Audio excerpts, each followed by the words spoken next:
రాజకీయం అనేటువంటిది బహిరంగం, పబ్లిక్ అందరూ చూస్తుంటారు. మన వైపు చూసేటప్పుడు మనం చేసే ప్రతి చర్య కూడా ప్రజామోదం మెజారిటీ అయి ఉండాలి. అది గుర్తుపెట్టుకుంటే రేవంత్కి బాగుంటుందేమో. ఎందుకంటే ముఖ్యమంత్రిగా చాలా కష్టపడి ఆ స్థాయికి వచ్చారు.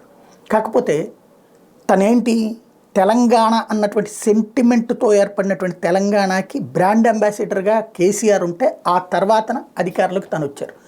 ఆ బ్రాండ్ని కేసీఆర్ కంటే ఎక్కువ తీసుకెళ్లాల్సిన బాధ్యత రేవంత్ మీద ఉంటుంది. అంతేగాని ఆ బ్రాండ్ని డ్యామేజ్ చేసుకోకూడదు. నిన్న విదేశీ ప్రతినిధులు వచ్చారు. వాళ్ళతో మీటింగ్ ఎక్కడ అంటే కుతుబ్ షాహీ టూమ్స్. కుతుబ్ షాహీ ఏమన్నా తెలంగాణ ఏర్పాటుకి కానీ తెలంగాణ పార్టీ ఏమన్నా ఉన్నాడా ఆయన? మైనార్టీ బుజ్జిగింపు, విదేశీయులు అక్కడికి వచ్చినంత మాత్రం మైనార్టీలు వచ్చి ఓట్లు వేసేస్తారా? బేసిక్గా తెలంగాణ ఏర్పాటు అస్తిత్వానికి సంబంధించినటువంటి కీలకమైనటువంటి వాటిలో అంబేద్కర్ విగ్రహం, అతిపెద్దదైనటువంటి అంబేద్కర్ విగ్రహం ఏర్పాటు చేశారు కదా, చక్కగా దాని దగ్గర మీటింగ్ పెడితే ఎట్లుంటుంది? అంబేద్కర్ గారి గురించి, భారత రాజ్యాంగం గురించి చెప్పచ్చు, భారతదేశం గురించి చెప్పచ్చు, ఎలా సాధించారని చెప్పచ్చు, తెలంగాణలో కొత్తది చెప్పచ్చు. పోనీ అది కేసీఆర్కి ఆ పేరు వెళ్తుంది అనుకున్నట్టయితే కనుక ఏదైతే మన ఇది ఉంది కదా, బుద్ధ విగ్రహం దగ్గర పెట్టుకోవచ్చు కదా హుస్సేన్ సాగర్లో, లేదా హైటెక్ సిటీ దగ్గర పెట్టుకోవచ్చు కదా.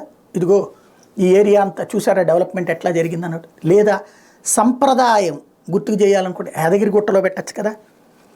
అంటే కాంగ్రెస్ పార్టీ తన అన్న ముద్రేమీ లేదనినా, లేకపోతే ఇంటర్నేషనల్ ఎయిర్పోర్ట్ పెట్టుకోవచ్చు, అది కాంగ్రెస్ టైంలో కట్టిందే కదా. ఇప్పుడు మోడీని చూసి నేర్చుకోవాలి. లక్షద్వీప్కి ఎందుకు వెళ్ళాడు మోడీ? ప్రపంచం మొత్తానికి లక్షద్వీప్ పరిచయం అయింది, పెద్ద ఎత్తున చర్చ నడుస్తుంది. చైనా అధ్యక్షుని తీసుకెళ్ళి ఎక్కడ కూర్చోబెట్టాడు? తమిళనాడులో కూర్చోబెట్టాడు. ఎక్కడ? గుడి దగ్గర కూర్చోబెట్టాడు. దాని ద్వారా ప్రచారం ఎట్లా జరిగింది? అట్లాగే ఇదివరకు ఇండియాకి ఎవడొచ్చినా తాజ్మహల్లో కూర్చోబెట్టేవాళ్ళు, ఇప్పుడు ఎక్కడ కూర్చోబెడుతున్నారు? భారతదేశానికి సంబంధించిన చారిత్రక అంశాలు అంటే భారతీయ సంస్కృతిని ప్రతిబింబించే అంశాల దగ్గర కూర్చోబెడుతున్నారు. అది గుర్తుపెట్టుకోవాల్సినటువంటి తెలంగాణ అన్నటువంటి ఆకాంక్షల్లో నుంచి పుట్టుకొచ్చినటువంటి కాన్సెప్ట్కి ఆ తెలంగాణని గురించి పరిచయం చేసే చోట్ల పెడితే బాగుంటుంది. నెక్స్ట్ కార్యక్రమాలప్పుడు అట్లా ఆలోచించితే బెటర్ ఏమో.